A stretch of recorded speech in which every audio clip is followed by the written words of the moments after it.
একটা দেশের মানুষ কি পরিমাণ একাকিত্বের মধ্যে থাকলে সে দেশে এই একাকিত্বের জন্যই একটা মন্ত্রণালয় তৈরি করে দেওয়া হয়, আর সেটাকে বলে মিনিস্ট্রি অফ লনলিনেস। এরকমই একটা দেশ হচ্ছে জাপান, যেখানে হচ্ছে 2021 সালে এই লনলিনেসের জন্যে একটা মিনিস্ট্রি তৈরি করে দেওয়া।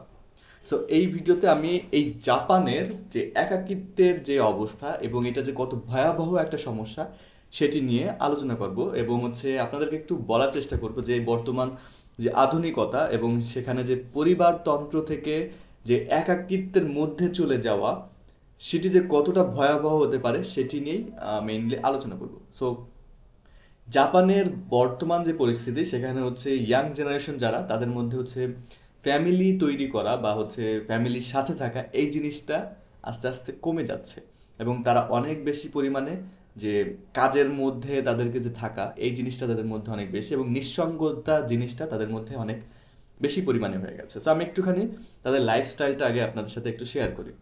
সো প্রথমে যেই জিনিসটা সেটি হচ্ছে তাদের দেশে বর্তমানে প্রায় 30% প্রায় যে 30% মানুষ তারা হচ্ছে 65 বছরের মানে বেশি বয়সী। এর ফলে কি হচ্ছে, তাদের মধ্যে অনেকের মধ্যে এই সমস্যাটা হচ্ছে, সেটা হচ্ছে তারা রুমের মধ্যেই থাকতেছে এবং একসময় কি রুমের মধ্যেই মারা যাচ্ছে, এবং যখন সেই রুম থেকে গন্ধ ছুটতেছে আশেপাশের যে ফ্ল্যাটে যারা থাকে তারা গিয়ে তখন পুলিশে কল দেয় যে এখানে একজন মানুষ মারা গেছে। তার আগে মানুষ জানতেই পারে না যে এখানে কিছু একজন মানুষ ছিল এবং সে মারা গেছে। এটিকে আবার জাপানের ভাষায় কোদোকুশি নামে ডাকা হয়, যেখানে হচ্ছে মানুষ বৃদ্ধ হয়ে অসুস্থ হয়ে রুমের মধ্যেই মারা যায় এবং কারোর কোনো খোঁজ থাকে না। যখন সেখান থেকে গন্ধ বের হয়ে যায় তখনই গিয়ে মানুষ তাকে খুঁজে পায়, এবং এর জন্য তাদের আলাদা মানে টিমই নিয়ে করে দেওয়া আছে যে কখন কোথায় মারা যাবে তখন গিয়ে মানুষদেরকে সেভাবে দাফন করতে হবে বা তাদের যে রিচুয়ালস সেটা করতে হবে। দ্বিতীয় নাম্বারে যেটা হচ্ছে, জাপানের জেনারেশনের মানুষজন এত পরিমাণে কাজের প্রতি তাদের হচ্ছে মানে কি কঠোর যে পরিশ্রম করে, যেটার কারণে হচ্ছে তারা ঘন্টার পর ঘন্টা অফিসেই কাটায় দেয়, এবং অফিসের মধ্যে এমন সিস্টেম আছে যে ওখানে তুমি অফিসে ঘুমাও খাও, মানে সব কিছু অফিসের ভিতরে হয়ে যায়। আর সেই অফিসে থাকাকালীন কাজ করতে করতেও অনেক মানুষ মারা যায়, যেটাকে আবার বলে কারোশি। মানে কি পরিমাণ একটা তাদের মধ্যে লনলিনেস বলেন বা হচ্ছে নিঃসঙ্গতা বলেন, যে তারা হচ্ছে কাজের বাইরে তাদের মধ্যে কোনো জীবন নাই। তো এইটা একটা বিষয়। আর তৃতীয় যে জিনিসটা সেটা আরো বেশি ভয়াবহ। তথ্য প্রযুক্তির কারণে বর্তমানে সব কাজই ঘরে বসে করা যায়, আর এটার কারণে 2000 আনুমানিক হচ্ছে 18 সালের দিকে জাপান সরকার একটা হচ্ছে আম, একটা জরিপ করে। সেখানে দেখা যায় যে প্রায় হচ্ছে 6 লাখ মানুষ তারা মানে গত 1 বছর ধরে তারা মানে ঘরের বাইরেই বের হয় না, তার মানে শুধু তার ঘরের ভিতরেই থাকে, মানে ঘরের ভিতরেই কাটায় দেয়। এরকম একটা পরিস্থিতি বর্তমানে তাদের জেনারেশনের মধ্যে হয়েছে, এবং সেটাকে বলতেছে যে হচ্ছে এটা হিকিকোমোরি নামে, হিকিকোমোরি। এবং এটার জন্যেই একটা হচ্ছে মিনিস্ট্রি অফ লনলিনেস নামে বা একাকিত্ব মন্ত্রী নামে একটা মন্ত্রণালয় তৈরি করে ফেলেছে।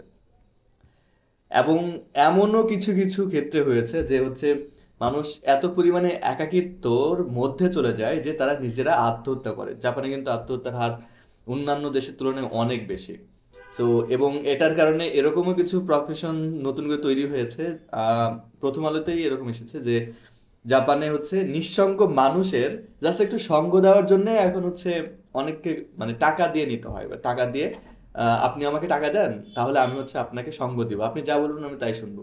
মানে এরকম পরিস্থিতি হয়ে গেছে। সো এটা বলার কারণ হলো যে আধুনিক যেই সভ্যতা তৈরি হচ্ছে, আধুনিক সভ্যতার কারণে আমরা অনেক বেশি দ্রুত হচ্ছে টেকনোলজির কারণে আমরা কানেক্টেড হয়ে যাচ্ছি, অনলাইনে কানেক্টেড হয়ে যাচ্ছি, কিন্তু এটার কারণে আমরা বাস্তব জীবনে কিন্তু নিঃসঙ্গ হয়ে যাচ্ছি, আমরা একাকী হয়ে যাচ্ছি, এবং আমাদের যে সামাজিক যে সকল কার্যকলাপ সেগুলোকে আমরা সব কিছু অনলাইনে বা ভার্চুয়ালি ট্রান্সফার করে ফেলতেছি, যার কারণে আমাদের যে ফিজিক্যাল যে এক্সিস্টেন্স এই জিনিসটা আর থাকতেছে না।